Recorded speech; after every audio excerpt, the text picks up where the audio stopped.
Okay, dear students, here in this class, let me, by second PUC biology, let me study about what principles of inheritance and as well as the variation.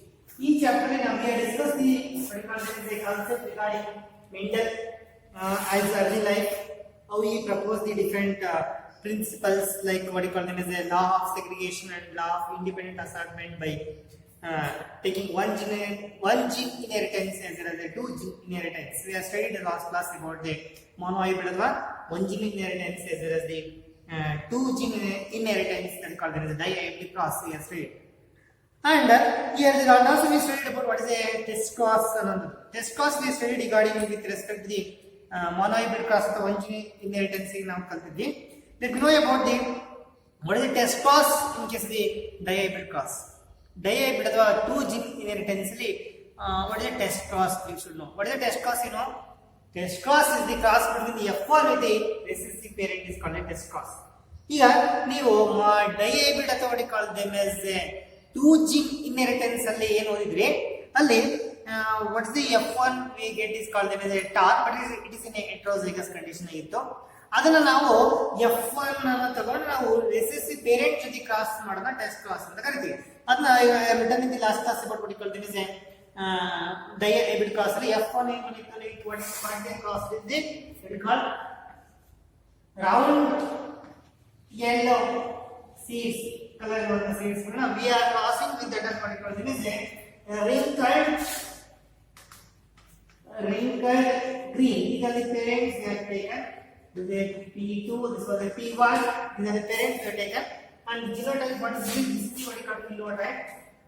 And genotype of round yellow we have done capital R, capital Y, homozygous condition irantado. Okay, this is called as a recessive character, double round here recessive ring kadane ida R is capital na small y recessive anta. Yellow is dominant over green ಆಗಿರುತ್ತೆ y ನ ನಾವು capital Y with small y ಬರೀಬೇಕು. Green is recessive anta. This is where written in the parental combinations cross ಮಾಡಿದಾಗ round yellow and ring ಕಳಿ ನಾವು cross ಮಾಡ್ತೀವಿ. what is going to produce the gamete ಎರಡು capital ಅಲ್ಲಿ ಒಂದು ಹಾಕೊಳ್ಳಿ. gamete ಆಗಬೇಕಾದ್ರೆ chromosome number it is in the half ಕೊಟ್ಟಿದೆ. This is the gamete formed by the round yellow plant seeded plant and this is called as a small r one capital Y is small y. The small y one y. You see these are the when combined we get a F1. F1 is a capital R small r capital Y small y. This is a F1 generation we have get. In the last class we studied the concept how we get a F1 generation of plants. F1 generation of plants ittu ee F1 generation ಗೆ one capital R and one small r ಇದೆ. One capital R is round because the R is dominant. It is side called as round. ಇಲ್ಲಿ ಎರಡು one capital Y ಇದೆ one small y ಇದೆ. That is why here one capital Y is a dominant. yellow character ನ x represent ಮಾಡುತ್ತೆ. small y ಇದ್ರೆ green ಇದ್ರೂ ಈ yellow ಇದೆಲ್ಲ dominant. capital Y is dominant and this is also called round yellow because Y is dominant. This is R round is dominant, wrinkled is recessive.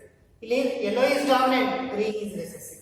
So we get a round yellow in plants in the F1 generation. This is a condition called heterozygous condition.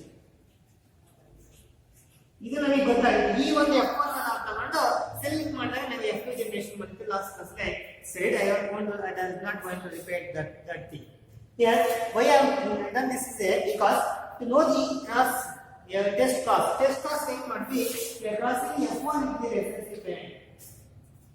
ನಾವು F1 ಅನ್ನ recessive parent cross ಮಾಡೋದ್ರ ಮುಖಾಂತರ ಇದು homozygous heterozygous ಗೊತ್ತಿದೆ ನನಗೆ ಬರ್ತೀನಿ capital R small r capital Y ಇದು round ಎಲ್ಲ ಗ್ರೀನ್ಸ್ ಎಲ್ಲ ಸೀಡ್ಸ್ ಪ್ರೊಡ್ಯೂಸ್ ಮಾಡ್ತಿದೆ. ಜೀನ್ಸ್ ಇವೆ ಅದ ಅಂತ ನಮಗೆ ಗೊತ್ತಿಲ್ಲ. ರೌಂಡ್ ಗ್ರೀನ್ ಎಲ್ಲ ಅಂದ್ರೆ ಇದು ಇರಬಹುದಲ್ವಾ capital R capital Y capital ಹಿಂಗೆ ಇರ್ಬೇಕಂತ ಏನಿಲ್ಲ. ರೌಂಡ್ ಎಲ್ಲ ಅಂದ್ರೆ ಹೆಟರೋಸೈಗಸ್ ಇರ್ಬೇಕಂತಿಲ್ಲ, ಹೋಮೋಸೈಗಸ್ ಇರ್ಬೋದು ಅಂತ ತಿಳ್ಕೋಬೇಕಂದ್ರೆ ನಾನು F1 ನನಗೆ ಇದು ಯಾವ ಇದು ಹೋಮೋಸೈಗಸ್ ಇದು ಹೆಟರೋಸೈಗಸ್ ಇದೆ ನನಗೆ ಗೊತ್ತಿಲ್ಲ. ಗಿಡ ಸೀಡ್ಸ್ ಬಂದಾಗ ಸೀಡ್ಸ್ ಏನಾಗಿರ್ತವೆ ರೌಂಡ್ ಎಲ್ಲ ಕಲರ್ ಇರ್ತವೆ ಅಂತ ಗೊತ್ತಾಗುತ್ತೆ. ಅದ್ರೊಳಗೆ ಜೀನ್ಸ್ ಏನಂತ ಗೊತ್ತಿರಲ್ಲ. ನನಗೆ ಬರ್ದಿನಿ ಅಷ್ಟು ರೆಪ್ರೆಸೆಂಟ್ ಮಾಡೋದು. ಅವಾಗ ಇದರಲ್ಲಿ ಏನಿದೆ ಇದು ಜಿನೋಟೈಪ್ ಅನ್ನು ಗೊತ್ತಿಲ್ಲ. ಅದನ್ನ ನಾವು ಕಂಡುಹಿಡಿಬೇಕಂದ್ರೆ capital R small r capital Y small y ಇದೆಯೋ ಈ ತರ ಇದೆ ನೋಡ್ಬೇಕಂತ ನಾನು ಏನ್ ಮಾಡ್ಬೇಕು, ಇದನ್ನ ಕ್ರಾಸ್ ಮಾಡಿದಾಗ ಇವೆರಡು ಬಂತು ಅಂದ್ರೆ ಅದು ಹೆಟರೋಜೈಗಸ್ ಕಂಡೀಷನ್ ಇದೆ ಅಂತ ಗೊತ್ತಾಗುತ್ತೆ. ಹಂಗಾಗಿ ನಮಗೆ ಇದು ಎಕ್ಸ್ಪ್ರೆಸ್ ಆಗುತ್ತೆ, ಈ ಕ್ಯಾರೆಕ್ಟರ್ ಎಕ್ಸ್ಪ್ರೆಸ್ ಆಗುತ್ತೆ. ರೌಂಡ್ ಇರುತ್ತೆ, ರಿಂಕಲ್ಡ್ ಕ್ಯಾರೆಕ್ಟರ್ ಎಕ್ಸ್ಪ್ರೆಸ್ ಆಗಿದೆ ಅಂದ್ರೆ ಇಲ್ಲಿ ಇದು ಹೆಟರೋಜೈಗಸ್ ಇದೆ ಅಂತ.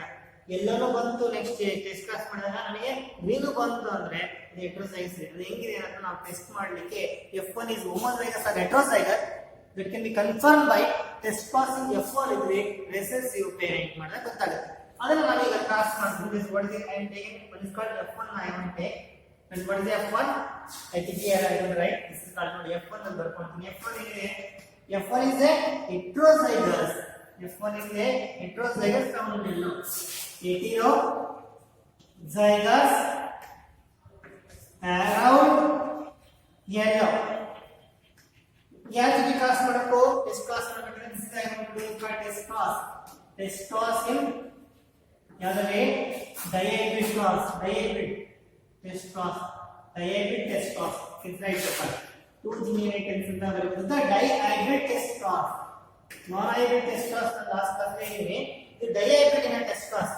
ಹೆಟರೋಜೈಗಸ್ dihybrid 2 pair of contrasting character ಒಂದು ಮಾಡ್ತೀವಿ, ಒಂದು ಪೇರ್ ಇದೆ ಅದಕ್ಕೆ ಡೈಹೈಬ್ರಿಡ್. ಇಲ್ಲಿ ಹೆಟರೋಜೈಗಸ್ ರೌಂಡ್ ಎಲ್ಲ ನಾವು ಈ ರೀತಿ ಕ್ರಾಸ್ ಮಾಡಬೇಕು. I have to cross with the recessive parent. ಇದರಲ್ಲಿ ಇದು ಡಾಮಿನೆಂಟ್ ಪೇರೆಂಟ್, ಇದು ರೆಸೆಸಿವ್ ಪೇರೆಂಟ್ ಅಂದ್ರೆ ರಿಂಕಲ್ಡ್ ಗ್ರೀನ್. ನಾವು ರಿಂಕಲ್ಡ್ ಗ್ರೀನ್ ಜೊತೆ ಕ್ರಾಸ್ ಮಾಡಬೇಕು. Wrinkled green that is a test cross. Test cross ಅಂದ್ರೆ ಡೆಫಿನಿಷನ್ ಇರುತ್ತೆ. F1 ಇದೆ ರೆಸೆಸಿವ್ ಪೇರೆಂಟ್ ಅಂತ. ಈಗ F1 ಅಂದ್ರೆ ರೌಂಡ್ ಎಲ್ಲ ಯಾವುದು ಹೆಟರೋಜೈಗಸ್ ಕಂಡೀಷನ್ ಇದೆ ಅಂತ ನೋಡಬೇಕು. Capital Y small y, capital R small r, capital Y small i. Wrinkled green ಏನು ಕ್ಯಾರೆಕ್ಟರ್ ಜಿನೋಟೈಪಿಂಗ್ ಬರ್ತದೆ. Small r small r, small y small i. ನೋಡಿ ಹೆಟರೋಜೈಗಸ್ ಇದ್ದಾಗ 4 ಟೈಪ್ ಆಫ್ ಗ್ಯಾಮೆಟ್ಸ್ ಪ್ರೊಡ್ಯೂಸ್ ಮಾಡುತ್ತೀವಿ. because this is in last class ಹೇಳಿದೆ law of independent assortment. law of independent assortment ಅಂದ್ರೆ 2 pair of contrasting characters ನಾವು got together in the hybrid type ಅಂದಾಗ they going to say one pair of contrasting character segregate independent of the other. one pair ಇದೆ round and wrinkled one pair, ಎಲ್ಲ different ಇದ್ರೆ ಒಂದು pair ಅಂದ್ರೆ ಅವು segregate independent and ಮೂರು random different gametes ಹೋಗ್ತವೆ ಅಂದ್ರೆ law of independent assortment ಹೇಳುತ್ತೆ. ಯಾವ ಕ್ಲಾಸಲ್ಲಿ ಡೈಹೈಬ್ರಿಡ್ ಕ್ರಾಸ್ ಮಾಡಿದಾಗ ಗೊತ್ತಾಗುತ್ತದೆ. ಆ ತರ ನನಗೆ 4 ತರ ಗ್ಯಾಮೆಟ್ಸ್ ಇರ್ತವೆ. ಬರೆಯೋದು ನಾನು ನೆನಪಿಟ್ಕೊಂಡೆ. ಕ್ಯಾಪಿಟಲ್ ಆರ್ ತಗೋಬೇಕು, ಒಂದ್ಸತಿ ಕ್ಯಾಪಿಟಲ್ ವೈ, ಅದೇ ಕ್ಯಾಪಿಟಲ್ ಆರ್ ತಗೊಂಡ್ರೆ ಇನ್ನೊಂದು ವೈ ಸ್ಮಾಲ್ ವೈ ತಗೊಂಡಿಲ್ಲ, ಹಾಗಾಗಿ ಕ್ಯಾಪಿಟಲ್ ಆರ್ ಸ್ಮಾಲ್ ವೈ. ಆ ಕ್ಯಾಪಿಟಲ್ ಆರ್ ಆಯ್ತು. ನೆಕ್ಸ್ಟ್ ಸ್ಮಾಲ್ ಆರ್ ತಗೊಳ್ಳಿ. ಸ್ಮಾಲ್ ಆರ್ ಕ್ಯಾಪಿಟಲ್ ವೈ ಜೊತೆಗೆ ಸ್ಮಾಲ್ ಆರ್ ಸ್ಮಾಲ್ ವೈ ಜೊತೆಗೆ. ಹಂಗಾಗಿ ನಿಮಗೆ ಎಷ್ಟು ಗ್ಯಾಮೆಟ್ಸ್ ಸಿಕ್ಕು? 4 ಟೈಪ್ಸ್ ಆಫ್ ಗ್ಯಾಮೆಟ್ಸ್ ಸಿಗ್ತವೆ. ಇವನ್ನೇ ನಾವು F1 ನ ಸೆಲೆಕ್ಟ್ ಮಾಡಿದಾಗ F1 ಇಂಟು F1 ಮಾಡ್ತೀವಿ. ನೆಕ್ಸ್ಟ್ ಡೈಹೈಬ್ರಿಡ್ ಅಲ್ಲಿ ನಾವು F2 ಟೆಸ್ಟ್ ಮಾಡಬೇಕಾದ್ರೆ ಟೆಸ್ಟ್ ಕ್ರಾಸ್ ಆಗಿದ್ರೆ ನನಗೆ ಇದನ್ನೇನು ಮಾಡ್ತೀನಿ, ರೆಸೆಸಿವ್ ಪೇರೆಂಟ್ ಜೊತೆ ಕ್ರಾಸ್ ಮಾಡ್ತೀನಿ. ಇಲ್ಲಿ ಎರಡು ಕ್ಯಾಪಿಟಲ್ ಆಗಿ ಹೋಮೋಜೈಗಸ್ ಆಗಿದ್ರೆ ಎರಡು ಕ್ಯಾಪಿಟಲ್ ಅಂದ್ರೆ ಒಂದೇ ಬರೀ, ಎರಡು ಕ್ಯಾಪಿಟಲ್ ಆಗಿ ಒಂದೇ ಬರೀ. ಇದು ದಿಸ್ ಇಸ್ ರಿಗಾರ್ಡಿಂಗ್ ಹೋಮೋಜೈಗಸ್ ಇದೆ ಓನ್ಲಿ ಒನ್ ಟೈಪ್. ಹೆಟರೋಜೈಗಸ್ ಇದೆ 4 ಗ್ಯಾಮೆಟ್ಸ್ ಅಂತ. ಇವನ್ನ ಕಂಬೈನ್ ಮಾಡೋದು ಇದು ನೋಡಿ. ಇದನ್ನ ತಗೊಂಡು ಇದು ಜೊತೆ ಒಂದ್ಸತಿ ಕಂಬೈನ್ ಮಾಡ್ತೀನಿ. I want to combine this. We call capital R, small r, capital Y, small y, capital Y, small y. ಇದು ಒಂದು ಬರುತ್ತೆ. ನೆಕ್ಸ್ಟ್ ಇದನ್ನ ತಗೊಂಡು ಇದಕ್ಕೆ this divide this. capital R, small y, small y, ಎರಡು small y. ಇದನ್ನ ತಗೊಂಡು ಇದಕ್ಕೆ 4 ಇದ್ರ ಜೊತೆ ಮಾಡೋಣ, ಕಂಬೈನ್ ಮಾಡಿ. ಕ್ಯಾಪಿಟಲ್ ಆರ್ ಸ್ಮಾಲ್ ಆರ್ ಇದೊಂದು ಕ್ಯಾಪಿಟಲ್ ವೈ, ಅದು small r, capital Y. Next ಇದು last small r small y. ಏನಿಗೆ ಬರೀರಿ ಒಂದು ಕ್ಯಾಪಿಟಲ್ ಆರ್ ತರ ಹೊರಗಡೆ ಎರಡು ಒಂದು ಕ್ಯಾಪಿಟಲ್ ಆರ್ ತರ ರೌಂಡ್. ಇಲ್ಲಿ ಒಂದು ಕ್ಯಾಪಿಟಲ್ ವೈ ಇದ್ರೆ ಎಲ್ಲ ರೌಂಡ್ ಎಲ್ಲ ಬರ್ತೀರಿ ಅಂತ ಇಟ್ಕೊಳ್ಳಿ. ಪೇರೆಂಟ್ ಏನೋ ರೌಂಡ್ ಎಲ್ಲೋ ಆ ತರ ಬರ್ತದೆ. ಇಲ್ಲಿ ನೋಡಿ ಒಂದು ಕ್ಯಾಪಿಟಲ್ ಆರ್ ಇದೆ, ಒಂದು ಸ್ಮಾಲ್ ಆರ್ ಇದೆ. ಒಂದು ಕ್ಯಾಪಿಟಲ್ ಆರ್ ಇದ್ರೆ ರೌಂಡ್ ಯಾಕೆ ಡಾಮಿನೆಂಟ್ ಕ್ಯಾರೆಕ್ಟರ್ ಎಕ್ಸ್ಪ್ರೆಸ್ ಆಗುತ್ತೆ ರೌಂಡ್. ಇಲ್ಲಿ ಎರಡು ಸ್ಮಾಲ್ ವೈ ಇರೋದಿಲ್ಲ. ಎರಡು ಸ್ಮಾಲ್ ವೈ ಇದ್ರೇನು green. Recessive character green express ಆದಾಗ ಎರಡು ಸ್ಮಾಲ್ ವೈ ಇದೆ ಗ್ರೀನ್, ರೌಂಡ್ ಗ್ರೀನ್. ಇದು ಹೊಸ ತರ ಬಂದಿದೆ. ಇಲ್ಲಿ ಇಲ್ಲ ಪೇರೆಂಟ್ ಅಲ್ಲಿ ಇಲ್ಲ ನೋಡಿ ನಾವು ಮಾಡಿದಾಗ ಪೇರೆಂಟ್ಸ್ ಅಲ್ಲಿ ರೌಂಡ್ ಎಲ್ಲ ಇದೆ ರೆಕ್ಟಾಂಗಲ್ ಅಲ್ಲಿ ರೌಂಡ್ ಗ್ರೀನ್ ಮಾಡ್ತೀವಿ ಹೊಸದು ನೆಕ್ಸ್ಟ್ ಇಲ್ಲಿ ಎರಡು ಸ್ಮಾಲ್ ಆಗಿದ್ರೆ ರಿಂಗ್ ಕಟ್ ಒಂದು ಕ್ಯಾಪಿಟಲ್ ಆಗಿದ್ರೆ ರೌಂಡ್ ಬರ್ತಿದ್ದೀವಿ ಎರಡು ಸ್ಮಾಲ್ ಆಗಿದ್ರೆ ರಿಂಗ್ ಕಟ್ ಆದ್ರೆ ಇಲ್ಲಿ ಒಂದು ಕ್ಯಾಪಿಟಲ್ ವೈ ಇದೆ ಅಂದ್ರೆ ಇಲ್ಲ ರಿಂಗ್ ಕಟ್ ಇದು ಹೊಸ ತರ ರಿಂಗ್ ಕಟ್ ಎಲ್ಲ ಇಲ್ಲ ಯಾವಾಗ ಪೇರೆಂಟ್ ಅಲ್ಲಿ ಇತ್ತು ರಿಂಗ್ ಕಟ್ ಇದು ಹೊಸ ಟೈಪ್ ಕಾಂಬಿನೇಷನ್ ಬಂತು ನೋಡಿ ಇಲ್ಲಿ ಎರಡು ಸ್ಮಾಲ್ ಆಗಿದೆ ರಿಂಗ್ ಕಟ್ ರೌಂಡ್ ಎಲ್ಲ ಬರೆಯಂಗಿಲ್ಲ ಯಾಕಂದ್ರೆ ಕ್ಯಾಪಿಟಲ್ ಆಗಬೇಕು ಎರಡು ಸ್ಮಾಲ್ ಇಲ್ಲಿ ಗ್ರೀನೇ ಒಂದು ಕ್ಯಾಪಿಟಲ್ ಇದ್ರೆ ನಾವು ಎಲ್ಲ ಬರೆದಿದ್ದೀವಿ ಎರಡು ಸ್ಮಾಲ್ ಆಗಿರುತ್ತೆ ಬಿಡಿಕೊಳ್ಳಿಗೆ ಗ್ರೀನ್ ಇದು ಪೇರೆಂಟ್ ತರ ಇಟ್ಕೊಳ್ಳಿ ರಿಂಗ್ ಕಟ್ ಈ ತರ ಇದೆ ಈ ಫಸ್ಟ್ ಒನ್ ಪೇರೆಂಟ್ ತರ ಇದೆ ಎರಡು ಮಾತ್ರ ಹೊಸ ತರ ಕಾಂಬಿನೇಷನ್ ಈ ಎಲ್ಲವೂ ಬಂದು ರೌಂಡ್ ಎಲ್ಲನೂ ಬಂತು ರಿಂಕಲ್ಡ್ ಗ್ರೀನ್ ಬಂತು ರೌಂಡ್ ಗ್ರೀನ್ ರಿಂಕಲ್ಡ್ ಎಲ್ಲ ಬರೋದ್ರಿಂದ ಇದು ಹೆಟೆರೋಜೈಗಸ್ ಇದೆ ಇದು ಯಾವ ಕಂಡೀಷನ್ ಸಾಧ್ಯತೆ ಆಯಿತು ಹೆಟೆರೋಜೈಗಸ್ ಇದರಿಂದ ಎಲ್ಲವೂ ಬರ್ತಾವ ರೌಂಡ್ ಬಂತು ರಿಂಕಲ್ಡ್ ಬಂತು ಗ್ರೀನ್ ಬಂತು ಎಲ್ಲನೂ ಬಂತು ಅವಾಗ ಯಾಕಂದ್ರೆ ಇದು ಹೆಟೆರೋಜೈಗಸ್ ಇದರಿಂದ ಗೊತ್ತಾಯ್ತು ಈ F1 ಯಾವ ಕಂಡೀಷನ್ ಇದೆ ಇನ್ ಹೆಟೆರೋಜೈಗಸ್ ಇದನ್ನು ಯಾಕೆ ಮಾಡ್ತೀವಿ test cross no F1 is homozygous or heterozygous F1 is homozygous or heterozygous ಅಂತ ನಾವು ಕಂಡುಹಿಡಿಯಲಿಕ್ಕಾಗಿ we are doing what you call them is a test cross in case of monohybrid ಅಲ್ಲಿ ಮಾಡ್ತೀವಿ ಅಂದ್ರೆ test cross in diary ನೋಡಿ ಇದರಲ್ಲಿ round ಎಲ್ಲ ಎಷ್ಟಿದೆ ಒಂದಿದೆ ರೌಂಡ್ ಗ್ರೀನ್ ಎಷ್ಟಿದೆ ಒಂದೇ ಇದೆ ರಿಂಕಲ್ಡ್ ಎಲ್ಲ ಒಂದೇ ಇದೆ ರಿಂಕಲ್ಡ್ ಗ್ರೀನ್ ಒಂದಿದೆ ಅಂದ್ರೆ what is the test cross ratio of diary cross test cross ratio ಅಂದ್ರೆ 1:1:1 1:1:1:1 this is called 1:1:1:1 ಅಂತ ನಾಲ್ಕು because this is test cross ratio ನೆನಪಿಟ್ಕೊಳ್ಳಿ test cross ratio of dihybrid ಅಂದ್ರೆ 1:1:1 ಅದೇ monohybrid cross ಅಂದ್ರೆ 1:1 ನೀವು ಲಾಸ್ಟ್ ಕ್ಲಾಸ್ ಅಲ್ಲಿ ನೋಡಿದ್ರಾ this is regarding what you call the test cross that is going to be conducted in case of the dihybrid ಅಲ್ಲಿ ಮಾಡಿದಾಗ ಈ ತರ ಬರುತ್ತೆ okay this is ನೋಡಿ what is the significance of test cross to know whether F1 is homozygous or heterozygous ಅಂತ ನಾವು ಕಂಡುಹಿಡಿಯಲಿಕ್ಕಾಗಿ ಈ test class ನ ಮಾಡ್ತೀವಿ ಅದರ ಪ್ರಾಮುಖ್ಯತೆ ಅಂತ ಗೊತ್ತಾಗುತ್ತೆ ನಾವು let me pass on this ಅಂದ್ರೆ ಈ monohybrid cross ಅಲ್ಲಿ ನಿಮಗೆ ಯಾವ dihybrid ಅಲ್ಲಿ ಏನು ಬರುತ್ತೆ ಟೆಸ್ಟ್ ಕ್ಲಾಸ್ ಅನ್ನೋದು ಗೊತ್ತಾಯ್ತು ನಿಮಗೆ ಒಟ್ಟು monohybrid cross ratio phenotypic ratio monohybrid ಗೊತ್ತಾಗಿದೆ 3:1 ಅಂದ್ರೆ dihybrid ಇದೆ 3:1 ಇದೆ ಈಗ ಇದೇ ತರ monohybrid cross ಮಾಡಿದ್ರೆ ನಮಗೆ ಏನಾಗುತ್ತೆ monohybrid ಮಾಡಿದಾಗ ನಾವು ಟಾಲ್ ನ ಡಾರ್ಫ್ ಕಂಡಕ್ಟ್ ಮಾಡಿದಾಗ ಕ್ರಾಸ್ ಮಾಡಿದಾಗ ನೆಕ್ಸ್ಟ್ ಜನರೇಷನ್ ಟಾಲ್ ಬರೋದು ನೆಕ್ಸ್ಟ್ ಟಾಲ್ ನ ಸೆಲೆಕ್ಟ್ ಮಾಡಿದಾಗ F1 ನ ಸೆಲೆಕ್ಟ್ ಮಾಡಿದಾಗ ಟಾಲ್ ಅಂಡ್ ಡಾರ್ಫ್ ರೇಷಿಯೋ 3:1 ಬರೋದು ಈ ರೇಷಿಯೋ ಒಂದು single peer of contrasting character ತಗೊಂಡಾಗ monohybrid ಕ್ರಾಸ್ ಮಾಡಿದಾಗ ಇದು ಬರೋದು ಆದರೆ ಕೆಲವು ಪ್ಲಾಂಟ್ಸ್ ಮಾತ್ರ ಇದು ಬರ್ತಾ ಇದೆ ಬೇರೆ ಪ್ಲಾಂಟ್ಸ್ ಮಾಡಿದಾಗ ಅದು ಚೇಂಜ್ ಆಗಿದೆ ಅದಕ್ಕೆ ಡಿವಿಯೇಷನ್ ಫ್ರಮ್ ಮೆಂಡೆಲಿಯನ್ ಪ್ರಿನ್ಸಿಪಲ್ ಅಂತ ಹೇಳ್ತಾರೆ ಅಲ್ಲಿ ಫಿನಾಮಿನಾ ಮಂಡಲ್ ಪ್ರಕಾರ ಪ್ರಿನ್ಸಿಪಲ್ ಪ್ರಕಾರ F1 ಕ್ರಾಸ್ ಮಾಡಿದಾಗ ಏನ್ ಬರಬೇಕು ಪೇರೆಂಟ್ಸ್ ನ ಟಾಲ್ ಅಂಡ್ ಡಾರ್ಫ್ ಕ್ರಾಸ್ ಮಾಡಿದಾಗ ನೆಕ್ಸ್ಟ್ ಜನರೇಷನ್ ಟಾಲೇ ಬರಬೇಕು tall is dominant tall of dominance follow ಮಾಡಬೇಕು ನಾವು ಹೇಳಿದ್ವಿ ಟಾಲ್ ಇಸ್ ಕ್ರಾಸ್ ವಿತ್ ಈಗ ಸಿ ಟಾಲ್ monohybrid ಕ್ರಾಸ್ ಒಂದು ಜೀನ್ ಅಲ್ಲಿ tall is cross with dwarf cross ಮಾಡಿದಾಗ ಇನ್ನು tall is capital T small T ಅಲ್ವಾ ಕ್ಯಾಪಿಟಲ್ ಟಿ ಒಂದೇ ಟಿ ಬರ್ಕೊಳ್ಳಿ ಎರಡು ಕ್ಯಾಪಿಟಲ್ ಟಿ ಒಂದು ಸ್ಮಾಲ್ ಟಿ ಎರಡು ಕಂಬೈನ್ ಮಾಡಿದಾಗ F1 ಬಂತು ನಮಗೆ ನೆನಪಿಟ್ಕೊಳ್ಳಿ ಕ್ಯಾಪಿಟಲ್ ಟಿ ಸ್ಮಾಲ್ ಟಿ ಬಂತು ಒಂದು ಕ್ಯಾಪಿಟಲ್ ಟಿ ಇದ್ರೂ ಟಾಲ್ ಎಕ್ಸ್ಪ್ರೆಸ್ ಆಗುತ್ತೆ because heterozygous ಇದ್ರೂ ಎಕ್ಸ್ಪ್ರೆಸ್ ಆಗುತ್ತೆ tall is dominant heterozygous tall ಅಂತ ಟಾಲ್ ಇದು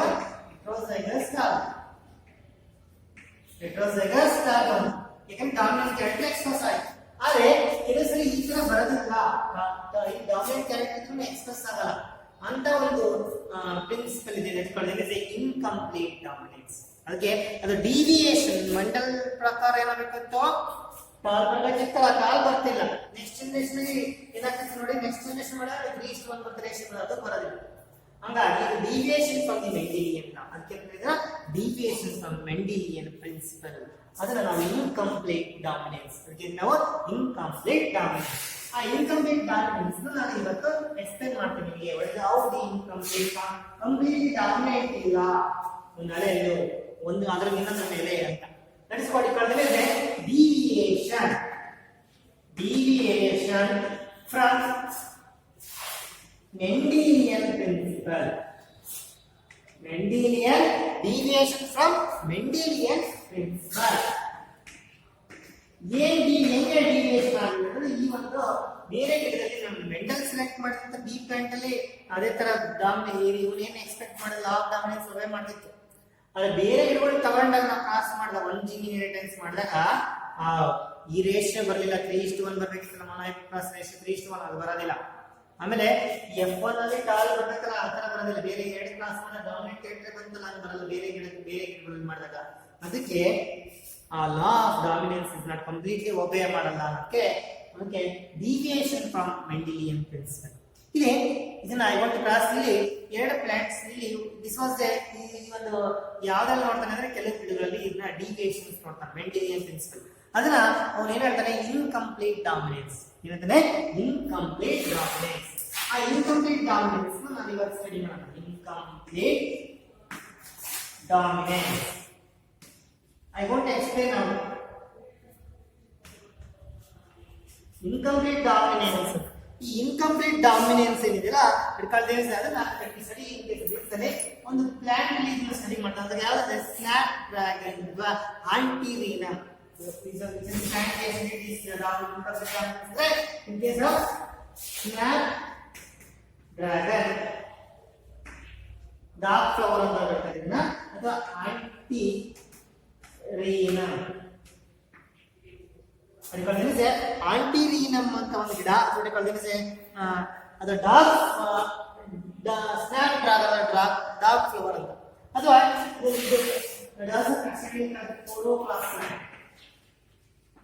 ಓಲೋಕ್ಲಾಸ್ ಪ್ಲಾಂಟ್ ಅಂದ್ರೆ ಮಿರಾಬಲಿಸ್ ಜಲಾಪ.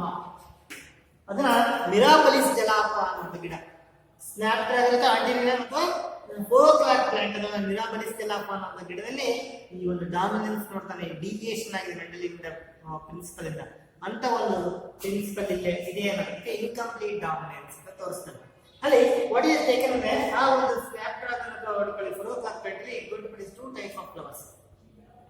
ಅದು ಫ್ಲವರ್ ಕಲರ್ ತಗೊಂಡು ಕ್ರಾಸ್ ಮಾಡ್ತಾರೆ. ಅಲ್ಲಿ ನಾವು ಹೈಟ್ ತಗೊಂಡಿದ್ದು ಅದರಲ್ಲಿ ಫ್ಲವರ್ ಕಲರ್. ಈ ಫ್ಲವರ್ ಕಲರ್ ಅಲ್ಲಿ some of the plants is dominant produces red flower is dominant. Red is dominant over the white.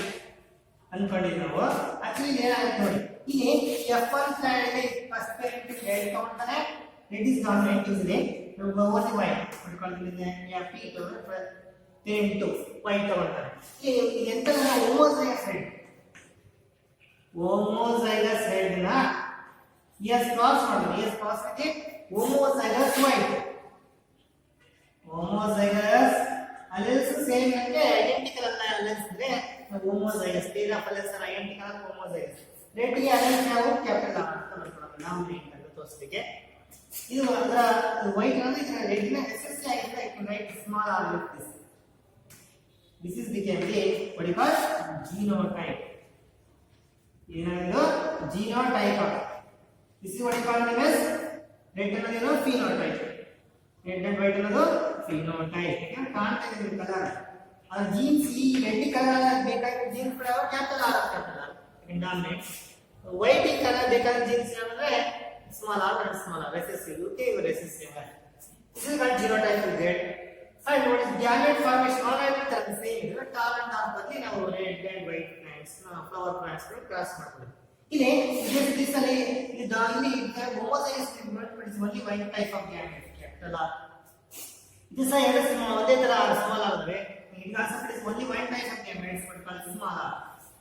When these are combined, surprisingly ಯಾರು ಏನಾಗಬೇಕಂತ ನಾವು ನೋಡಿ ಟಾಲ್ ಅಂಡ್ ಡಾರ್ಕ್ ಕ್ರಾಸ್ ಮಾಡಿದ್ವಿ. Tall ಒಂದು capital T ಒಂದು small T ತಗೊಂಡ್ವಿ. Small T ಅಲ್ಲಿ small T ತಗೊಂಡಿದ್ದು ನಾವು ಮೊನೊಹೈಬ್ರಿಡ್ ಕ್ರಾಸ್ ಮಾಡಿದ್ರಲ್ಲ. ಇದೇನ್ ಬಂತು ಟಾಲ್ ಬರ್ಬೇಕು ಡಾಮಿನೆಂಟ್. ಒಂದು ಟಿ ಕ್ಯಾಪಿಟಲ್ ಇದ್ರೂ ಡಾಮಿನೆಂಟ್ ಅಂತ ಅದು ಸಪ್ರೆಸ್ ಮಾಡ್ತಿಲ್ಲ ಒಂದು ಸ್ಮಾಲ್ ಟಿ. ಹಾಗಾಗಿ ಟಾಲೇ ಬಂತು. ಆದ್ರೆ ಈ ಕಡೆ ಇದು ಡಾಮಿನೆಂಟ್ ಆಗಿದ್ದು ರೆಸೆಸಿವ್ ಆಗಿದ್ರೆ ಇದು ಕಂಪ್ಲೀಟ್ಲಿ ಡಾಮಿನೆಂಟ್ ಟಾಲಲ್ಲಿ. ಹಂಗಾಗಿ ಏನಾಗ್ತಿದೆ ನೋಡಿ, ಇದು ಏನಾಗ್ತದೆ ಕ್ಯಾಪಿಟಲ್ ಆರ್ ಈಗ ಸ್ಮಾಲ್ ಆರ್ ಬರ್ಕೊಂಡ್ವಾ ಇಲ್ಲಿ ಕ್ಯಾಪಿಟಲ್ ಟಿ ಸ್ಮಾಲ್ ಟಿ ಬರ್ಕೊಂಡ ಇಲ್ಲಿ ಕ್ಯಾಪಿಟಲ್ ಆರ್ ಸ್ಮಾಲ್ ಆರ್ ಬರ್ಕೊಂಡ ರೆಡ್ ಬರ್ಬೇಕಿತ್ತು.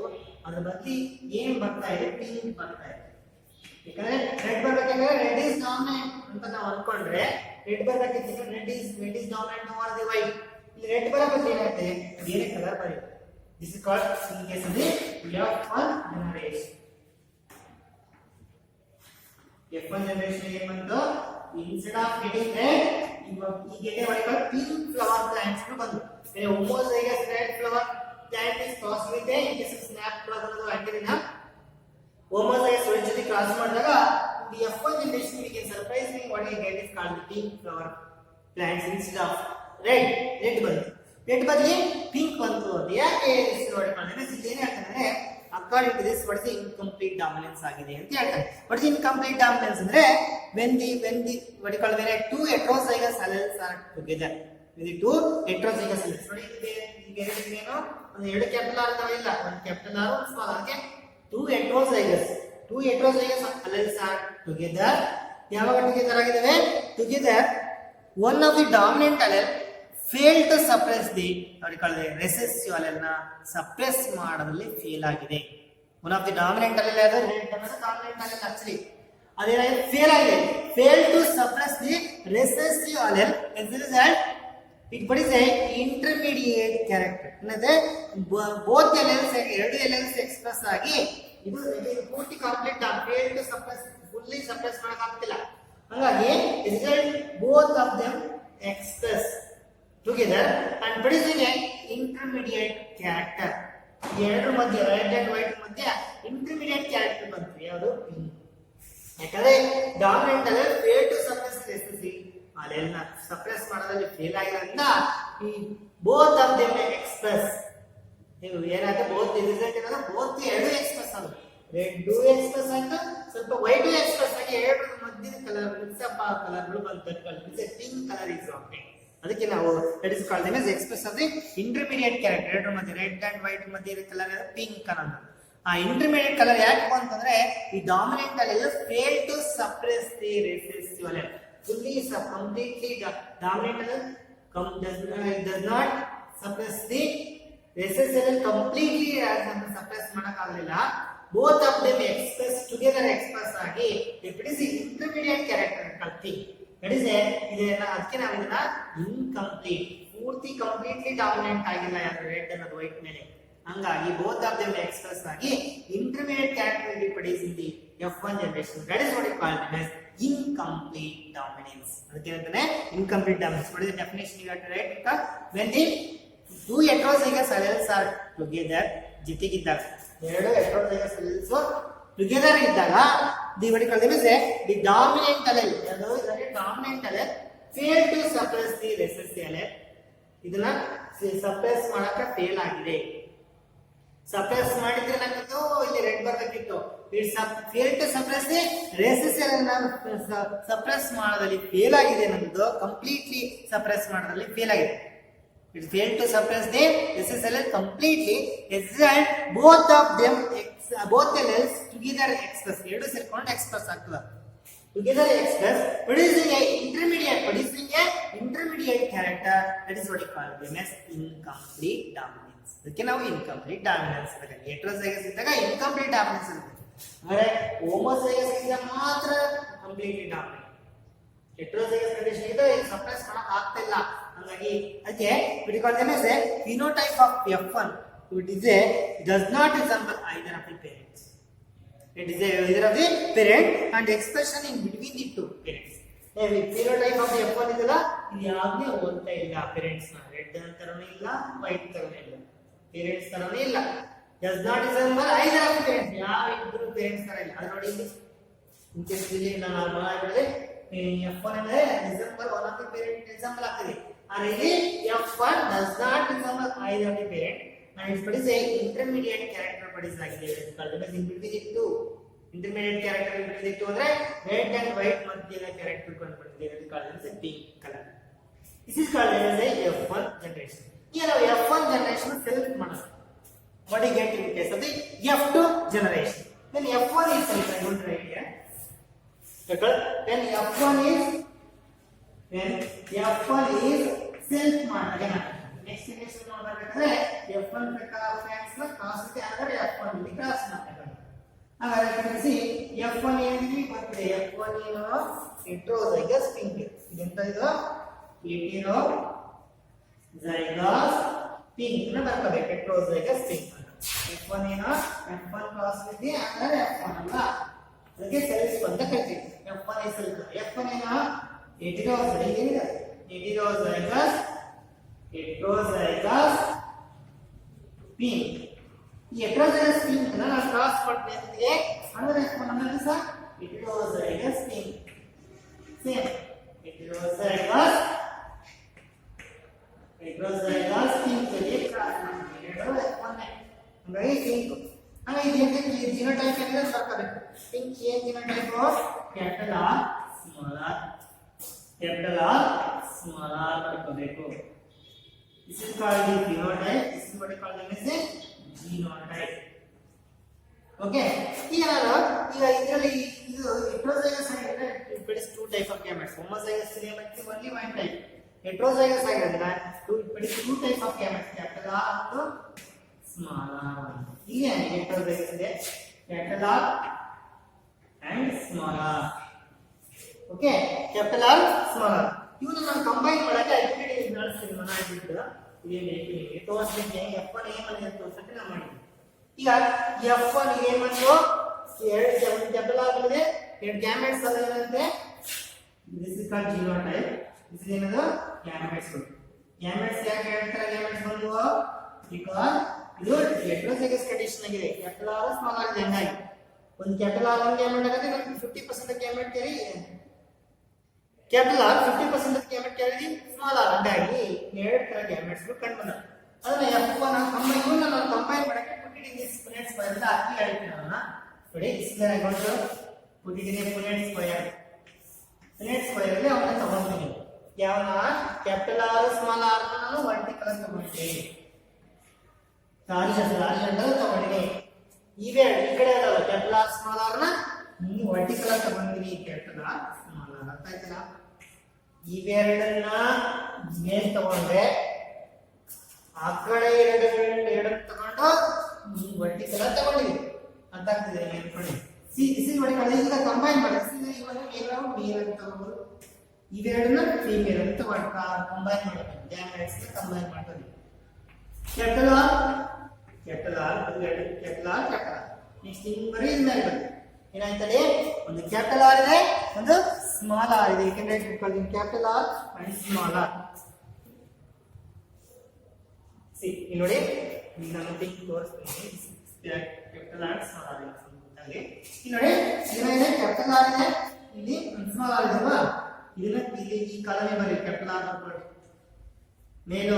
ಮೇಲೆ ಸ್ಮಾಲ್ ಆರ್ ಬರೀ ಈಗ ಇದರಲ್ಲಿ ಕ್ಯಾಪಿಟಲ್ ಆರ್ ಮೇಲೆ ಈ ಕಲರ್ ಇದು ಬರಬೇಡಿ ಸ್ಮಾಲ್ ಆರ್ ಇದು ಮೇಲೆ ಏನಿದೆ capital R small R next ಇದನ್ನ ತಗೊಂಡು ಇಲ್ಲಿ ಬರಿ ಸ್ಮಾಲ್ ಆರ್ ಮೇಲ್ಗಡೆ ಇದೆ ಸ್ಮಾಲ್ ಆರ್ ಮೇಲಿರವನ್ನ ಈ ಕಡೆ ವರ್ಟಿಕಲ್ ಆಗಿರೋ ಟ್ರಾನ್ಸ್ಜೆಂಟ್ ಆಗಿರೋ ವರ್ಟಿಕಲ್ ಕಂಬೈನ್ ಮಾಡೋದು ಈ ಬಾಕ್ಸ್ ಅಲ್ಲಿ ಗೊತ್ತಾ ಇಲ್ಲಿ ಕ್ಯಾಪಿಟಲ್ ಆರ್ ಅಂದ್ರೆ ರೈಟ್ ಹೋಮೋಝೈಗಸ್ ಹೇಳ್ಕೊಳ್ಳ ಹೋಮೋಝೈಗಸ್ ಏನಾಯ್ತು ರೆಡ್ ಬಂತು ಇಲ್ಲಿ ನೋಡಿ ಒಂದು ಕ್ಯಾಪಿಟಲ್ ಆರ್ ಸ್ಮಾಲ್ ಆರ್ ಹೆಟೆರೋಝೈಗಸ್ ನ ಪಿಂಕ್ ಬರುತ್ತೆ ನೋಡಿ ಇಲ್ಲಿ ಕ್ಯಾಪಿಟಲ್ ಆರ್ ಸ್ಮಾಲ್ ಆರ್ ಇದೆ ಇದು ಹೆಟೆರೋಝೈಗಸ್ ಹೇಗಿದೆ ಅಂದ್ರೆ ಹೆಟೆರೋಝೈಗಸ್ ಎರಡು ಸ್ಮಾಲ್ ಕ್ಯಾಪಿಟಲ್ ಆರ್ ಇಲ್ಲ ಒಂದು ಕ್ಯಾಪಿಟಲ್ ಆರ್ ಸ್ಮಾಲ್ ಆರ್ ಇದೆ ಹೆಟೆರೋಝೈಗಸ್ ಇದ್ದಾಗ ಕಂಪ್ಲೀಟ್ ಡಾಮಿನೆನ್ಸ್ ಫೋರ್ಸ್ ಅಲ್ಲ ಹೇಳಿಕಲ್ಲ ಇಲ್ಲಿ ಹಾಗಾಗಿ ಏನ್ ಬಂತು ಪಿಂಕ್ ಬಂತು ಇದು ಸಹ ಸೇಮ್ ನೋಡಿ ಇದೇ ತರ ಇದೆ ಎರಡು ಅದೇ ತರ ಸರ್ ಹೆಟೆರೋಝೈಗಸ್ ಪಿಂಕ್ ಇದು ಪಿಂಕ್ ಬರುತ್ತೆ ಇದು ಮಾತ್ರ ಎರಡು ಸ್ಮಾಲ್ ಆಗಿದೆ ವೈಟ್ ಇದು ಮಾತ್ರ ಹೋಮೋಝೈಗಸ್ ವೈಟ್ ಅಂತ ಬರೀಬೇಕು ಈಗ ನೋಡಿ ರೆಡ್ ಎಷ್ಟಿದೆ ಓನ್ಲಿ ಒನ್ ರೆಡ್ ಪಿಂಕ್ ಎಷ್ಟಿದೆ ಎರಡು ಇದೆ ವೈಟ್ ಎಷ್ಟಿದೆ ಒನ್ ಇದೆ ನೋಡಿ ಮಾಡಿದೆ ಫಿನೋಟಿಪಿಕೇಶನ್ ಕಾಣ್ತಿದೆ ನಿಮಗೆ ಏನು ಕಾಣ್ತಿದೆ ಫಿನೋಟಿಪಿಕೇಶನ್ ಇಸ್ ಫಿನೋಟೈಪಿಕ್ ರೇಷಿಯೋ ಏನಿರುತ್ತೆ ಈಸ್ ಎಷ್ಟು ರೆಡ್ ಇದೆ ಅಂತ ಬರ್ಕೋಬೇಕು ಅಂದ್ರೆ ಒಂದು ಪಿಂಕ್ ಎಷ್ಟಿದೆ ಎರಡು ಪಿಂಕ್ ಎಷ್ಟಿದೆ ಎರಡು ಟೂ ವೈಟ್ ಎಷ್ಟಿದೆ ಒಂದಿದೆ ಇದು ಫಿನೋಟಿಪಿಕೇಶನ್ 1:2:1 ಫಿನೋಟಿಪಿಕೇಶನ್ ಆಯ್ತು 1:2:1 ಬಂತು ಆದ್ರೆ ನಾವು ಮಾನೈಟ್ ಟಾಲೆಂಟ್ ವರ್ಕ್ ಮಾಡಿದಾಗ ಏನು ಬಂದಿತ್ತು 3:1 ಬಂದಿತ್ತು ಅಂದ್ರೆ phenotypic ratio of a incomplete dominance does not resemble the Mendelian, what you call it as a Mendelian principle. Mendelian principle ನ ಹೋಲ್ತಾ ಇಲ್ಲ. Mendelian principle ಪ್ರಕಾರ ಏನಾಗುತ್ತೆ, ರೇಷಿಯೋ 3:1 ಬರಬೇಕಿತ್ತು. 3 ರೆಡ್ ಬರಬೇಕಿತ್ತು, 1 ವೈಟ್ ಬರಬೇಕಿತ್ತು. ಅಲ್ಲಿ 3 ಟಾಲ್ ಅಂಡ್ 1 ವೈಟ್ ಬಂದಿದೆ, 1 ಡಾರ್ಕ್ ಬರುತ್ತಲ್ಲ ಹಾಗೆ. ಅದು ಏನಾಗಿದೆ, ರೆಡ್ ಒಂದು, ಪಿಂಕ್ ಎರಡು, white 1:2:1. It does not resemble the what you call it as a Mendelian principle ನ ಅಪ್ಲೈ ಮಾಡ್ತಾ ಇಲ್ಲ. ಅದಕ್ಕೆ ಡಿವಿಯೇಷನ್ ಫ್ರಮ್ Mendelian principle. ಇದು ನೋಡಿ ಜೀನೋಟಿಫಿಕೇಶನ್ ಬಿಟ್ಟಿದ್ದಂಗೆ. ಜೀನೋಟಿಫಿಕೇಶನ್ ನೋಡಿ, ಜೀನೋಟೈಪ್ಸ್ ಏನಿದೆ, ಕ್ಯಾಪಿಟಲ್ ಆರ್ ಒಂದಿದೆ, ಕ್ಯಾಪಿಟಲ್ ಆರ್ ಸ್ಮಾಲ್ ಆರ್ ಎಷ್ಟು, capital R small r, capital R small r, capital R ಎರಡಿದೆ, ಸ್ಮಾಲ್ ಆರ್ ಅದು ಒಂದೇ. ಅಲ್ಲಿ ಮಾನವನ ಕ್ಲಾಸಲ್ಲಿ ಜೀನೋಟೈಪಿಕ್ ರೇಷಿಯೋ ಇತ್ತು 1:1. ಜೀನೋಟೈಪಿಕ್ ರೇಷಿಯೋ ಮಾತ್ರ ಸೇಮ್. ಫಿನೋಟೈಪಿಕ್ ರೇಷಿಯೋ ಮಾನವನಲ್ಲಿ 3:1 ಇದೆ, ಇಲ್ಲಿ ಮಾತ್ರ 1:2:1. ಹಾಗಾಗಿ ಈ ಫಿನೋಟೈಪಿಕ್ ರೇಷಿಯೋ ಓದ್ತಾ ಇಲ್ಲ ಮಾನವ ಬಿಡ್ತಾರೆ. ಆದ್ರೆ ಜೀನೋಟೈಪಿಕ್ ರೇಷಿಯೋ ನೋಡಿ ಮಾನವನಲ್ಲಿಯೂ ಇದೇ ತರ ಇದೆ. ಜೀನೋಟೈಪಿಕ್ ರೇಷಿಯೋ ಏನಾಗಿತ್ತು, ಮಾನವನಲ್ಲಿಯೂ 1:2:1 ಇದೆ. ಇಲ್ಲಿನೂ ಸಹ ಇನ್ಕಂಪ್ಲೀಟ್ ಡಾಮಿನೆನ್ಸ್ ಅಲ್ಲಿ 1:2:1 ಇದೆ. Genotypic ratio is similar in both monohybrid class and the incomplete dominance. Which is the class where they article is ನೋಡಿ, ಈ phenotypic ratio ನೋಡಿ 1:2:1 ಇದೆ. Genotypic ratio 1:2:1. Genes ನೋಡಿದಾಗ 1:2:1. Phenotype red pink white ನೋಡಿದಾಗ 1:2. ಅಂದ್ರೆ phenotypic ratio and genotypic ratio similar ಅಂತ ಒಂದು class ಯಾವುದು ಅಂದ್ರೆ incomplete dominance. ಅಂದ್ರೆ monohybrid ಆಗಿರಲ್ಲ, 3:1 phenotypic ಇರುತ್ತೆ, genotypic ಮಾತ್ರ 1:2:1 ಇರುತ್ತೆ. ಇದರಲ್ಲಿ ಎರಡೂ ಸೇಮ್ ನೋಡಿ, ಫಿನೋಟೈಪಿಕ್ ರೇಷಿಯೋ 1:2:1, ಜಿನೋಟೈಪಿಕ್ ರೇಷಿಯೋ 1:2:1.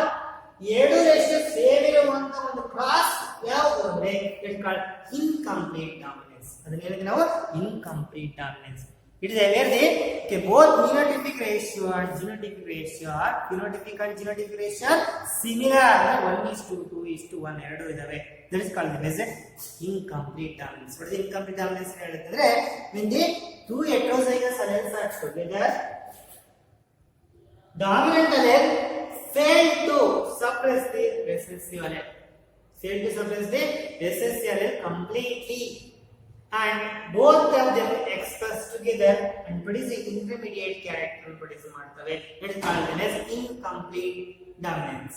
ಇಲ್ಲಿ ನೋಡಿ, ನನಗೆ red gene capital R, white ಯಾವ ಜೀನ್ ಇದೆ, ಸ್ಮಾಲ್ ಆರ್. ಇದು ಪಿಂಕ್ ಯಾವ ಜೀನ್ ಇದೆ ನೋಡಿ, ಕ್ಯಾಪಿಟಲ್ ಆರ್ ನೋಡಿ, ಸ್ಮಾಲ್ ಆರ್ ಮತ್ತು ವೈಟ್ ಇದೆ. But there is no particular gene for the pink. ಎರಡು ಸೆಕೆಂಡ್ ಬಂದ್ರ ಜೀನ್ ಕ್ಯಾರೆಕ್ಟರ್ ಹಾಗಾಗಿ there is no particular gene for the pink. It's that both of them express ಆಗಿರೋ ಸ್ವಲ್ಪ ಮಟ್ಟಿಗೆ incomplete ಅಂದ್ರೆ ಫೇಲ್, ಕಂಪ್ಲೀಟ್ ಡಾಮಿನೆನ್ಸ್ ಇಲ್ಲ. ಇದು ಹಂಗಾಗಿ ಎರಡು ಕ್ಯಾರೆಕ್ಟರ್ ಎಕ್ಸ್ಪ್ರೆಸ್ ಆಗಿರೋದ್ರಿಂದ ಇಂಟರ್ಮೀಡಿಯೇಟ್ ಕ್ಯಾರೆಕ್ಟರ್ ಆಗಿರೋದ್ರಿಂದ there is no specific gene for the pink. There is gene for red, capital R. Gene for white is small r. ನೋಡಿ, capital R ಅಂದ್ರೆ red gene, capital small r ಅಂದ್ರೆ white gene. Pink ನ gene ಯಾವುದು? There is no specific gene for the pink. Is that both of them combined together genes ಗಳು express ಆಗಿ ಬಂದಿರುವಂತ intermediate character ಆಗಿದೆ. No specific gene for the pink color. This is called incomplete dominance. Incomplete dominance ಅಂದ್ರೆ this is a we have studied in case ಗೆ anterior ಮತ್ತು snapdragon ಅನ್ನು study ಮಾಡ್ತೀವಿ. ಅಲ್ಲಿ what we call them as ಅದರ definition ಬರೀಬೇಕು first. what we call when the two heterozygous alleles are together in the hybrid, they going to express the dominant allele fail to express the completely and fail to suppress the recessive allele completely, and both of them express together producing the intermediate character. When the two heterozygous alleles are together, dominant allele fail to suppress the recessive allele completely and both of them express together again they produce the intermediate red and white intermediate character pink color is a character. Intermediate character is produced. That is called as incomplete dominance ಅಂತ ಬರೆದು ಇಲ್ಲಿ F1 ಏನಿದೆ, ಈ F1 phenotype of the F1 phenotype is F1 does not resemble either of the parents. resemble ಆಗ್ತಿಲ್ಲ ಅಂತ ಮಾಡಿ, ಆದರೆ ಯಾಕಂದ್ರೆ two of the parents ಹೋಗ್ತಾ ಇಲ್ಲ, ಅದೇ F1 and expression is in between the two. ಎರಡರ ಮಧ್ಯದ expression ಕಾಣುತ್ತೆ ಇಲ್ಲಿ in case of ಬರೆದು this was studied in case of bacteria here it is the main ಏನು ಮಾಡ್ತಾರೆ when cross is between the homozygous red and with the homozygous white in the F1 generation surprisingly what you call them is a pink color flowers are produced because dominant genes does not suppress the recessive gene completely ಅಂತ ಬರೀಬೇಕು.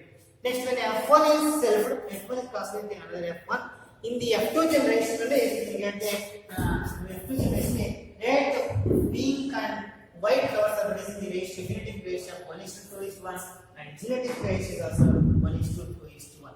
Then the phenotypic ratio does not resemble the Mendelian principle na follow ಮಾಡ್ತಿಲ್ಲ but genetic ratio ಮಾತ್ರ Mendel ತರನೇ ಇದೆ Mendel phenotypic ತರನೇ ಇದು resemble ಆಗಿದೆ ಅನ್ನೋದು. And here in this class both phenotypic ratio and genetic ratio are similar and this which is the class that class ಅಂತ ಕೇಳಿದೆ it is called in a incomplete dominance. Here there is a specific gene for the redness and there is a specific gene for the white color but there is no specific gene for the pink. It's because there is an intermediate character produced by the expression of the two alleles express incompletely express ಆಗದೆ ಬರುವಂತ ಒಂದು character that is called as incomplete dominance. ಗೊತ್ತಾಯ್ತಲ್ಲ this is called incomplete dominance.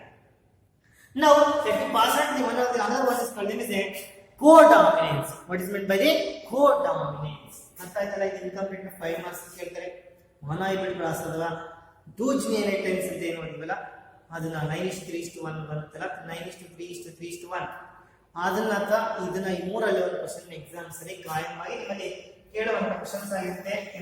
Repeat this work and you can write and simply explain this you can get 5 marks. That is next let me pass on to the next one is called as codominance. ಇಲ್ಲಿ incomplete dominance ಆಯ್ತು. ಈಗ ನಾವು ಓದುವುದು co ಅಂದ್ರೆ ಎರಡು dominant ಇದು ಸರಿ ಎರಡು ಅಲೆಲ್ಸ್ಗಳು ಡಾಮಿನೆಂಟ್ ಆಗಿರ್ತವೆ ಎರಡು ಎಕ್ಸ್‌ಪ್ರೆಸ್ ಆಗುತ್ತೆ. ಇಲ್ಲಿ ಕಂಪ್ಲೀಟ್ಲಿ ಡಾಮಿನೆಂಟ್ ಅಲ್ಲ ಇನ್ಕಂಪ್ಲೀಟ್ ಡಾಮಿನೆಂಟ್ ಅಲ್ಲ ನಾಟ್ ಕಂಪ್ಲೀಟ್ಲಿ ಡಾಮಿನೆಂಟ್. ಆದರೆ ಈ ಕೆಲವು ಸಂದರ್ಭದಲ್ಲಿ ಹೆಟೆರೋಜೈಗಸ್ ಕಂಡೀಷನ್ಸ್ ಅಲ್ಲಿ ಇದ್ದಾಗ ಎರಡು ಡಾಮಿನೆಂಟ್ ಇದ್ದಾಗ ಎರಡು ಡಾಮಿನೆಂಟ್ ಜೀನ್ಸ್ ಎಕ್ಸ್‌ಪ್ರೆಸ್ ಆಗಿಬಿಡ್ತಾವೆ. That is called as a codominance. ನಾವು codominance what is meant by codominance? Codominance ಅಂದ್ರೆ ಏನು? Codominance codominance ಅಂದ್ರೆ for example when the alleles for two contrasting character are together in a heterozygous condition, when the alleles for two contrasting characters are together in a heterozygous condition, both of the alleles express together express together that is called them as incomplete codominance. That is called them as codominance. Codominance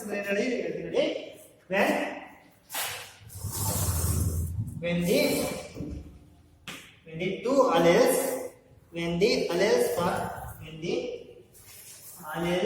for two contrasting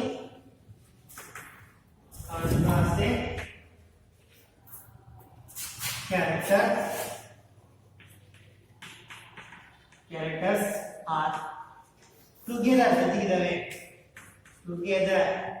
ಯಾವ condition ಇದಾವೆ together in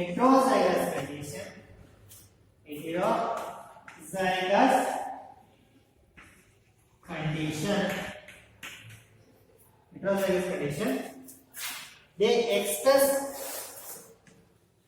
both the alleles both the alleles express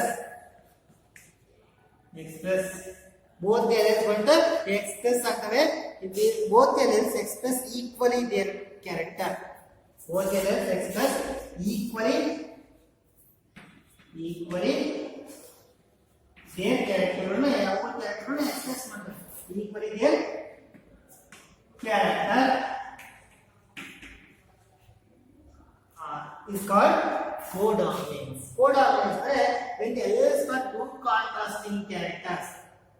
For example, if blood group ನೋಡ್ತೀವಿ A blood group ಇದೆ, B blood group ಇದೆ, ಇನ್ನೊಂದಿದೆ ನೋಡಿ AB blood group ಅಂತ ಇದೆ.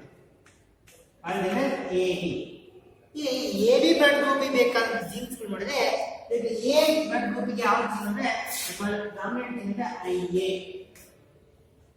B blood group ಯಾವುದು ಐಬಿ ಬ್ಲಡ್ ಗ್ರೂಪ್ ಇದ್ರೆ ಐಬಿ ಇದೆ.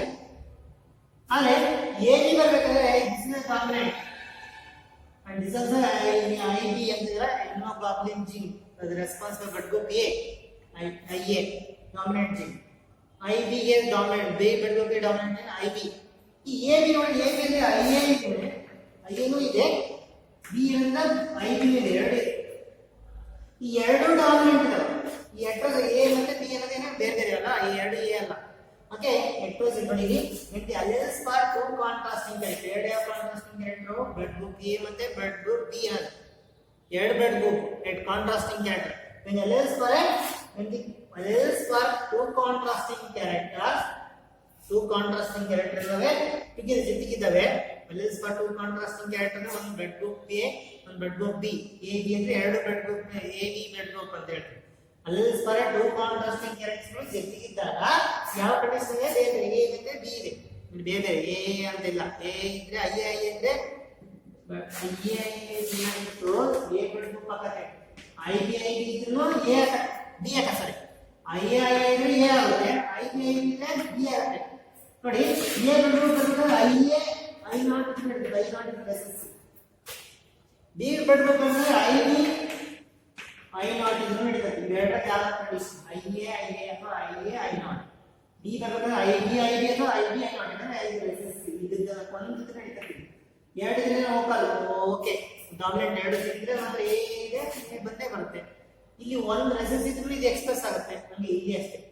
ಆದ್ರೆ ಇಲ್ಲಿ ನೋಡಿ A ಮತ್ತು B AB ಬ್ಲಡ್ ಗ್ರೂಪ್ ಅಲ್ಲಿ IA ನು ಡಾಮಿನೆಂಟ್ ಇದೆ, IB ನು ಇದೆ. ನಾನು ಯಾವಾಗ ಹೆಟೆರೋಜೈಗಸ್ ಕಂಡೀಷನ್ ಇದೆ ಅಲ್ಲದೆ ಬೋತ್ ಎಲ್ಲೆಲ್ಸ್ ಎಕ್ಸ್ಪ್ರೆಸ್ ಆಗುತ್ತೆ. ಎ ಪಡಿಗೆ ಕರೆಕ್ಟ್ ಕಾರಣ ಇದೆ. ಇದು ಬಿ ನು ರೆಸ್ಪಾನ್ಸಿಬಲ್, ಬಿ ಗೆ ಇರಕ್ಕೆ ಎ ಬಿ ಬ್ಲಡ್ ಗ್ರೂಪ್ ಬರಬೇಕಾದ್ರೆ ಬಿ ನು ರೆಸ್ಪಾನ್ಸಿಬಲ್, ಎ ನು ರೆಸ್ಪಾನ್ಸಿಬಲ್. ಬೋತ್ ಎಲ್ಲೆಲ್ಸ್ ಎಕ್ಸ್ಪ್ರೆಸ್ ಈಕ್ವಲಿ, ಎರಡು ಎಕ್ಸ್ಪ್ರೆಸ್ ಆದಾಗ ಎ ಬಿ ಬರುತ್ತೆ. ಎಕ್ಸ್ಪ್ರೆಸ್ ಈಕ್ವಲಿ ದೇರ್ ಕ್ಯಾರೆಕ್ಟರ್ ಅವ್ರ ಕ್ಯಾರೆಕ್ಟರ್ ಎಕ್ಸ್ಪ್ರೆಸ್ ಮಾಡ್ತೇವೆ. ಅದಕ್ಕೆ ನಾವು ಎರಡಕ್ಕೂ ಎರಡು ಸಿಕ್ಕೊಂಡು ಎಕ್ಸ್ಪ್ರೆಸ್ ಆಗ್ತವೆ equally.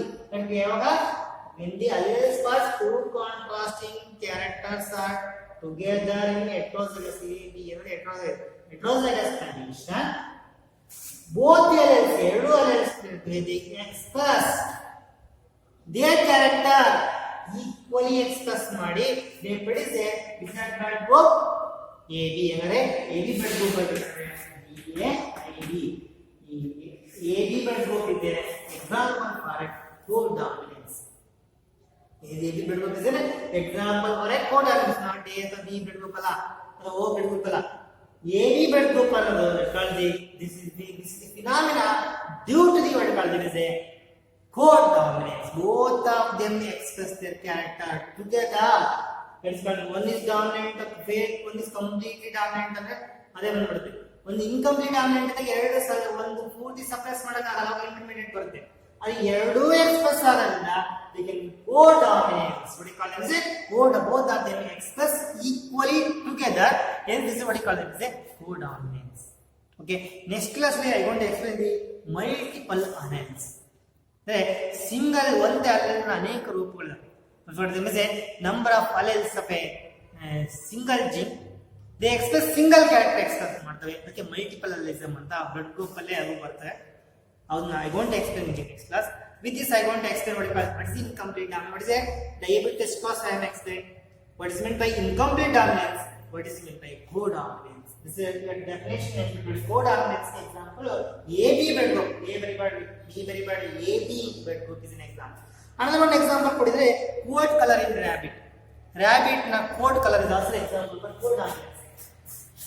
Coat color in rabbit. Rabbit na coat color ಮೇಲೆ color ಇರ್ತಲ್ಲ, skin coat color ಅದು ಇದರ ಮೇಲೆ ಡಿಪೆಂಡ್ ಆಗಿ ಎರಡು ಎಕ್ಸ್ಪ್ರೆಸ್ ಆಗ್ತದೆ jeans. coat color in rabbit ಆಗಿರೋದು AB blood group ಅಂತ ನಾನು example for co-dominance. So this is the definition of a co-dominance. Okay, with this I want to complete this concepts. I want to cover the next other concept in this chapter in the next chapter.